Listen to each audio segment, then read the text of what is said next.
1954 के constitution order को challenge क्यों नहीं किया जा सकता? चैलेंज तो किया ही जा सकता है, PIL भी हो सकती है। पर मैंने आपको पहले ही बताया क्या हुआ, इतने साल तक एकेडमिक इंटेलेक्चुअल काम नहीं हुआ। एकेडमिक इंटेलेक्चुअल काम ना होने के कारण से रॉन्ग परसेप्शंस बन गई। मैंने शुरू में कहा था कि जम्मू कश्मीर की प्रॉब्लम है, that is miss information in J&K and lack of information in rest of Bharat. वो हर लेवल पर है, वो जुडिशरी में भी है, वो मीडिया में भी है, वो पार्लियामेंटेरियंस को भी है। जो भी राइटिंग हुई है वो सारी राइटिंग ऐसी हुई है, उसको लेकर ठीक से लोगों के पास जाकर काम करने की जरूरत है। अल्टीमेटली इनमें से बहुत सारी चीजें थ्रू सुप्रीम कोर्ट ही ठीक होने वाली है, लेकिन उसके लिए देश में थोड़ी और अवेयरनेस लाने की जरूरत है। सीनियर लोगों को आगे आना है, वो लोग आगे आए, इसके विषयों में आकर खड़े हों तो बहुत सारी चीजें ठीक होंगी। चैलेंज किया जा सकता है, लेकिन अभी जल्दबाजी करने चैलेंज करने की हम नहीं करने वाले, थोड़ा और प्रोसेस को हम इसको चलाने वाले हैं। पार्लियामेंट डिबेट में किसी ने चलाया कि नहीं चलाया, पार्लियामेंट में 1.5 साल से एक सवाल चल रहा है, बहुत परेशान है, आपकी बार उत्तर ठीक आएगा।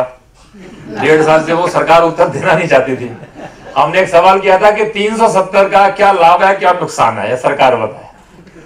तो 1.5 साल में 12 बार उत्तर मिल चुका है हमको। हर बार उन्होंने कहा कि 370 लाभ आने के लिए नहीं थी, 370 भारत के संविधान को लागू करने के लिए थी। हमने कहा फिर क्या अधिकार सारे मिल गए? उन्होंने आखिरी बार हमको लिख के भेजा है कि हाँ, जम्मू कश्मीर के नागरिकों को वो सारे अधिकार प्राप्त हो गए जो भारत के नागरिकों को है। अभी इस बार हमने उनको जो आखिरी बार क्वेश्चन भेजा उसमें 50 स्पेसिफिक प्रश्न पूछे। ये जितनी बातें हैं, RTI, OBC, SC, ST, women, ये सारी हैं, कैटेगरिकली पूछी हैं। ये है नहीं है नहीं है, हाँ ना में जवाब दो।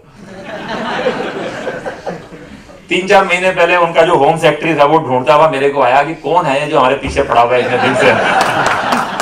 तो मैंने उसको कहा, मैंने कहा देखो उत्तर तो मेरे पास तैयार है, देना तो आपको यही पड़ेगा, आप आज दो या 6 महीने बाद दो, हम आपका पीछा छोड़ने वाले हैं, लेकिन हम रिकॉर्ड में लाएंगे। पार्लियामेंट के भी ये बेसिकली क्या है, ये चीजों को स्थापित करने का तरीका है। देखिए मैं कितने भाषण दे दूं देश में, कोई फर्क पड़ने वाला नहीं है। इंस्टीट्यूशंस है ना, उनमें वो चीज रिकॉर्ड में आनी चाहिए, और रिकॉर्ड में लाना इतनी आसान बात ये नहीं होती। वो पूरी पढ़ाई बदलनी है वास्तव में, तो वो पूरी पढ़ाई बदलने के लिए बहुत कुछ करना पड़ता है। वो कॉन्टिन्यूस हमारा क्वेश्चन आंसर चल रहा है। भगवान ने चाहा तो आप जवाब हम बना के देंगे, वो सबको दे देंगे आपको। तो कुल मिलाकर सेमिनार, टॉक्स, ये सब के साथ क्या होना चाहिए, मुझे लगता है कि एक तो छोटे छोटे पब्लिकेशंस लोगों तक पहुंचाने चाहिए। हम एक 30-40 पेज का एक 370 पर आर्ट निकालने वाले हैं। YouTube पर ऐसे 2-3 मेरे भाषण भी हैं, उसको अधिकाधिक लोगों को सर्कुलेट करना चाहिए, आम आदमी को उसकी जानकारी।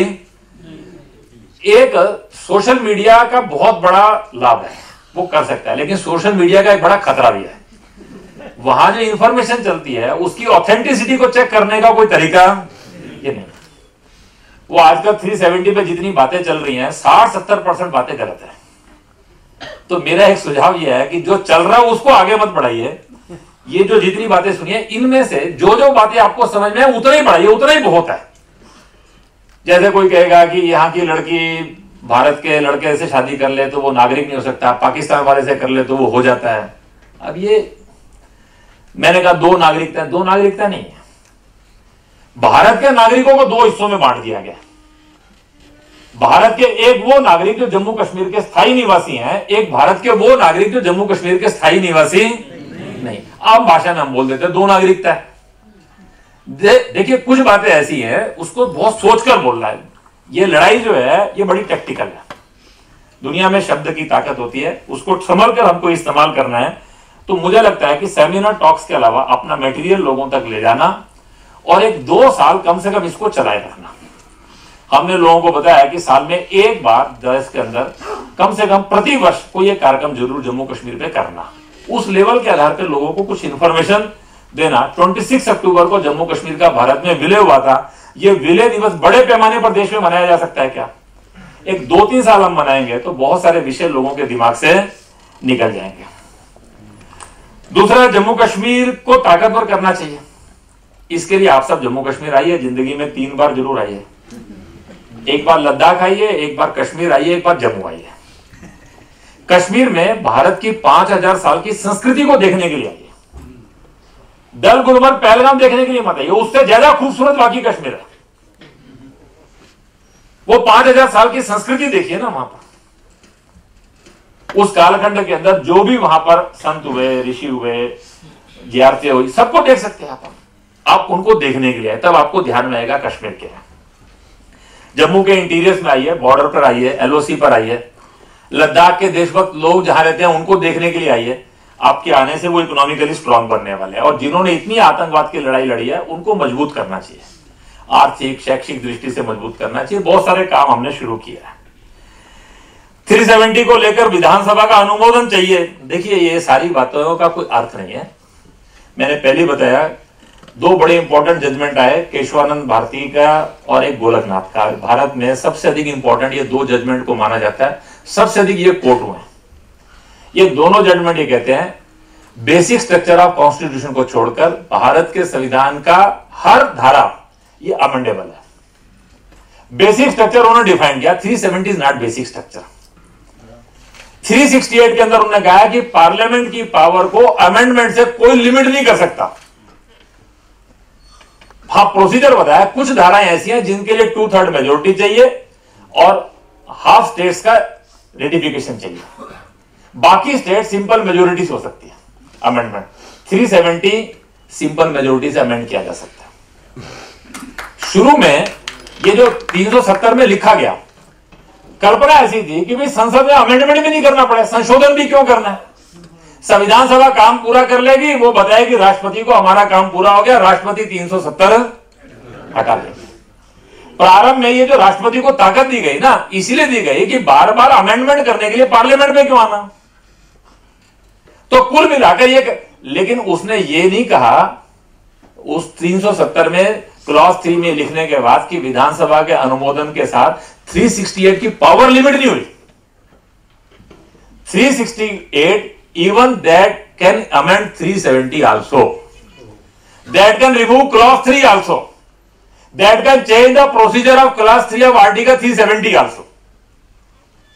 कुल मिलाकर ये विधानसभा का अनुमोदन कोई आवश्यकता नहीं है। ये किसी के मन में जो आता है ये गलत है।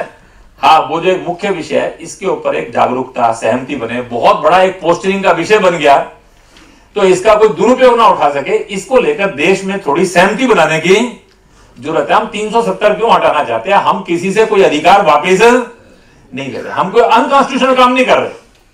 370 ने जम्मू कश्मीर के 125 लाख लोगों का जीना दूभर कर दिया है, भारत के सारे इंस्टीट्यूशन को अंडरमाइन कर दिया, इसलिए कर रहे हैं। ये लोगों को जानकारी मिलेगी तो कोई 370 का समर्थन नहीं कर सकता। सब मिलाकर एक ऑफर उन्होंने दिया, मुस्लिम्स वेल एजुकेटेड कोई डिस्कशंस करना चाहते हैं, हमारे पास बहुत अच्छे लोग हैं, हम पूरा का पूरा ग्रुप भेजेंगे, आप ऑर्गेनाइज कीजिए, कार्यक्रम बनाइए। जम्मू कश्मीर स्टडी सेंटर के पास अच्छे हाई कोर्ट के रिटायर्ड जजेस, कॉन्स्टिट्यूशन के बोलने वाले, ऐसे सब लोग आएंगे और वो आपके सामने सारी बात रखेंगे। आप ऐसा कोई कार्यक्रम आयोजित करेंगे तो कोई दिक्कत नहीं है। यहाँ के हमारे जम्मू कश्मीर के जो देवांगी और ये सब कार्यकर्ता है, इनसे आप तालमेल करिए। लद्दाख में क्या प्रभाव हुआ? तो जम्मू और लद्दाख दोनों के साथ बहुत भेदभाव हुआ। मैंने पहले बताया, एरिया पॉपुलेशन उनकी ज्यादा है, उनका रिप्रेजेंटेशन कम है, उनके साथ डिस्क्रिमिनेशन होता है। कुल मिलाकर वो 50, 60, 70 फैमिलीज ने केवल जम्मू लद्दाख के साथ नहीं, कश्मीर घाटी के भी एरियो के साथ डिस्क्रिमिनेशन किया। मुस्लिम्स में भी बहुत सारे सेक्शंस के साथ डिस्क्रिमिनेशन किया उन्होंने। डोडा किश्तवाड़ के इलाके के अंदर मुस्लिम आबादी ज्यादा है, उन क्षेत्रों के अंदर कश्मीर घाटी के अंदर 5 लाख स्क्वायर किलोमीटर का 5,000 स्क्वायर किलोमीटर का अनंतनाग जिला है, 12,000 स्क्वायर किलोमीटर का डोडा जिला है। दोनों की पॉपुलेशन बराबर है, दोनों की पॉपुलेशन वोट बराबर है, एरिया इसका 2.5 गुना है। अनंतनाग जिले में 11 विधानसभा की सीट है, डोडा जिले में 6 है। कारण क्या है? ये वास्तव में कश्मीर सेंट्रिक सेटअप है जो जम्मू लद्दाख को डोमिनेट नहीं, वो एक साइकी है। इस बात को समझने की जरूरत है। जो रीऑर्गेनाइजेशन ऑफ स्टेट की जब बात चली थी, ट्राइफर्केशन नहीं, वो रीऑर्गेनाइजेशन वास्तव में क्या है? जम्मू कश्मीर लद्दाख ये एक अननेचुरल स्टेट है। इतिहास में कभी एक स्टेट नहीं थी। हमारे मन में कश्मीर स्टेट है, ऐसा नहीं है। लद्दाख को नवंबर में सड़क बंद हो जाती है, मई में दोबारा खुलती है। आप सोचो, एक राज्य में 59% एरिया 6 महीने रोड कनेक्टिविटी नहीं है, तो उसका क्या हाल होता है। सबके इश्यूज अलग है, सबकी प्रॉब्लम्स अलग है।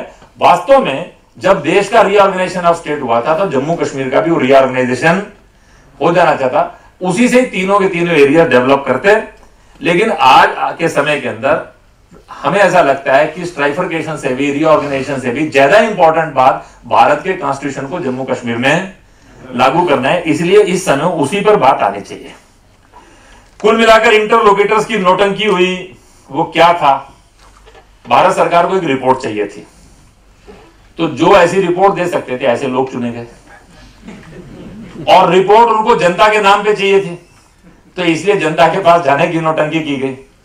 जब इंटरलोकेटर तय हुए थे तो हमने उनको रिपोर्ट बना के दी थी, ये रिपोर्ट आपकी आने वाली है, पूरी की पूरी हमने एक पुस्तक में प्रकाशित की है, और वो प्रकाशित किया है, आप सुन के हैरान होंगे, उसमें वर्ड टू वर्ड वो रिपोर्ट है। आप कहेंगे ऐसा कैसे हो सकता है। वास्तव में 2007 में एक समझौता हुआ मनमोहन मुशर्रफ का। अभी 5 जनवरी को हमारे प्रधानमंत्री ने बड़े दुख से कहा कि मैं जम्मू कश्मीर पर एक ऐतिहासिक समझौता करने वाला था, we were only inches away. वो समझौता क्या था, वो समझौता था एलओसी को इंटरनेशनल बॉर्डर बनाना, दोनों एरियाज को ऑटोनॉमी दे देंगे, दोनों एरियाज के बीच के बॉर्डर समाप्त कर देंगे, एक ज्वाइंट कंसल्टेटिव मैकेनिज्म बनाएंगे, 10 एमएलए इधर के होंगे, 10 उधर के होंगे, जो जम्मू कश्मीर के सारे फैसले करेंगे। प्रैक्टिकली जम्मू कश्मीर नाम का हमारे पास रहता। ये एग्रीमेंट दोनों के बीच में हुआ था, उस एग्रीमेंट को वो साइन करना चाहते थे।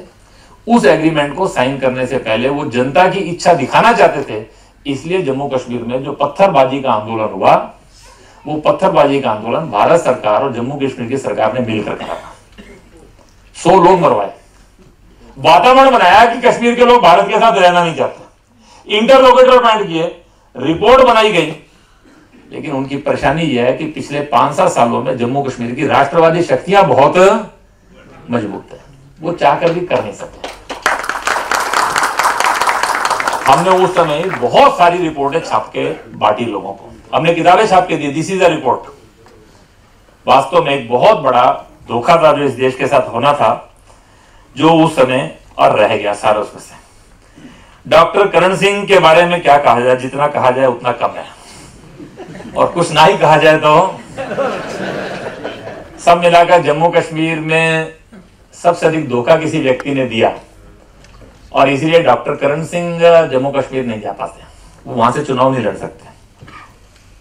जो कुछ उन्होंने किया, अभी लेटेस्ट ये डिबेट शुरू हुई, उन्होंने कहा कि इंस्ट्रूमेंट एक्सेशन पे साइन किए, मर्जर पे नहीं किए। हमने पत्र लिखा उनको कि वो मर्जर है कहां पर जो आपने किया ना भूल गए, जरा पता तो लगे। बहुत अनफॉर्चुनेट है, करण सिंह जी का रोल बहुत खराब है, और इतना खराब रोल है, सबसे अधिक उन्होंने अपने पिता को धोखा दिया। और इसलिए एक समय जब उनके पिताजी की मृत्यु हुई तो उन्होंने अपनी विल में लिखा कि मेरा संस्कार जो है मेरा बेटा नहीं करेगा। उन्होंने अपनी सारी की सारी प्रॉपर्टी अपने नौकरों को दान कर दी। वो ट्रू पैट्रियट थे। जम्मू कश्मीर का भारत में विलय केवल एक व्यक्ति के कारण से हुआ, और अंत के समय के अंदर उन्होंने 2 ही इच्छा प्रकट की। आधी संपत्ति उन्होंने अपने नौकरों को दान कर दी। उन्होंने कहा मेरी मृत्यु के बाद में तो एक बार वहां से निकलने के बाद जम्मू कश्मीर नहीं जा पाया, मेरी राख जम्मू कश्मीर के खेतों में बिखेर देना। और दूसरी उन्होंने कहा कि जो मेरी बाकी बची हुई संपत्ति है वो अनाथ आश्रम में लगा देना, अनाथों के काम में लगा देना। बहुत बड़ा व्यक्तित्व था। सब मिलाकर डॉक्टर करण सिंह के अपने कर्म ऐसे हैं कि जिसके कारण से उनको उत्तर देना बहुत मुश्किल पड़ता है। जो कुछ भी गड़बड़ियां आई, उस सारे गड़बड़ियों का वो भी एक पार्ट है। तो अपने को डिफेंड करना होता है, तो इसलिए वो कुछ ना कुछ इस तरह की बातें और वो चलती रहती हैं। सब मिलाकर वहां के लाभ हैं, समूह हैं, उनको कैसे निपटेंगे, वो तो निपटे निपटाए पड़े हैं, उनका तो पास कुछ बचा ही नहीं है। ज्यादा चिंता करने की जरूरत नहीं। मैं हमेशा कहता हूं कि भारत का मीडिया और पॉलिटिकल लोग इनकी परवाह करना बंद कर दे। जम्मू कश्मीर के देशभक्त लोग काफी है। मैं केवल एक छोटी सी बात कहता हूं, अमरनाथ का आंदोलन चल रहा था, जितने दिल्ली से आते थे, चाहे नेशनल सिक्योरिटी एडवाइजर आता था, सब आते थे, हमें एक ही बात कहते थे, जमीन वापस दे दी, हालात खराब हो जाएंगे, कश्मीर हाथ से निकल जाएगा, लोग सड़कों पर उतर जाएंगे। हम उनको कहते थे आप कश्मीर को समझते नहीं है, हमको पता कश्मीर कैसे टैकल करना है। 100 साल उन जम्मू के लोगों ने टैकल किया उनको, हम भी कर लेंगे। हमारी समस्या यह है कि आप हमारे बीच में आप हट जाओ तो हम अपने आप देख लेंगे। जम्मू कश्मीर जो है ये केवल भारत की सेना के कारण भारत में नहीं है, ये गलती से दिमाग में से निकाल दीजिए। जम्मू कश्मीर की देशभक्त जनता के कारण से हमने उनको कहा आप जमीन वापस कर दीजिए। आप इन सब नेताओं के बयान सुन लीजिएगा। जिस दिन जमीन वापस हुई, पहला बयान गिलानी का आया। उन्होंने कहा नहीं, वो 800 कनाल जमीन का थोड़ी सवाल था, सवाल तो 8 लाख कनाल जमीन का था जो आर्मी के कब्जे में। तो 800 कनाल का झगड़ा तो खत्म हो गया। तुरंत फारूक अब्दुल्ला का स्टेटमेंट आया, समझौता तो हमने कराया। मुफ्ती का स्टेटमेंट आया, नहीं ये गलत कहता है, समझौता तो हमने। कश्मीर के अंदर एक पत्ता नहीं खड़का। देखिए आम जनता भी वहां की, उनके सामने ये सारी लीडरशिप एक्सपोज है। उनको मालूम है कि ये हमारे को बेवकूफ बनाते हैं। जम्मू कश्मीर के अंदर भी एक बड़ा वर्ग है। बेसिकली हम जम्मू कश्मीर के अंदर इस कश्मीर प्रॉब्लम को हमेशा कहते हैं this is a Delhi problem, created by Delhi, nurtured by Delhi, carried on by Delhi. कुल मिलाकर इस दिल्ली को टैकल करना है। दिल्ली जब मैं कहता हूं तो केवल पॉलिटिशियन ही, पॉलिटिशियन, ब्यूरोक्रेट और दिल्ली के नाम के ऊपर बड़े बड़े एक्सपर्ट भी हैं। सब मिलाकर इसको देश को टैकल करना है। देश के अंदर एक ऐसा एटमॉस्फेयर बनना चाहिए कि इन दिल्ली में बैठे हुए लोगों को भी इतना दबाव बन जाए कि दिल्ली में बैठना है तो देश की सुननी पड़ेगी। बाकी जम्मू कश्मीर के समूहों को हम निपट लेंगे, उसकी ज्यादा चिंता करने की आपको जरूरत नहीं। वो कॉन्स्टिट्यूशन बेंच की जो बात चली थी रिव्यू करने वाली, वो रिव्यू कुल मिलाकर इन टोटो ही होना है। वो केवल एक फैसला, वो एक मुद्दा था। वो मुद्दा तो वैसे खत्म हो गया, 67 के बाद में डायरेक्ट इलेक्शन शुरू हो गया। लेकिन टोटल मिलाकर 370 को रीडिफाइन करने के लिए, 370 को ठीक से इंटरप्रेट करने के लिए एक बार तो कॉन्स्टिट्यूशन बेंच का गठित होना ही पड़ेगा। उसके लिए कुछ प्रोसेस चलेगा। हमारी इच्छा यह है कि देश के अंदर एक 60-70-100 प्रोमिनेंट कॉन्स्टिट्यूशन के जानकार एक बार इस पर कंसेंसस बनाए, सुप्रीम कोर्ट में फिर वो जाए। कोई व्यक्ति नहीं, कोई संस्था नहीं, संविधान के विशेषज्ञ संविधान पर डिस्कशन करें। इसको लेकर हम लोग कुछ प्रोसेस में, प्रयास में लगे हुए हैं। सब मिलाकर स्टेप क्या रहेंगे?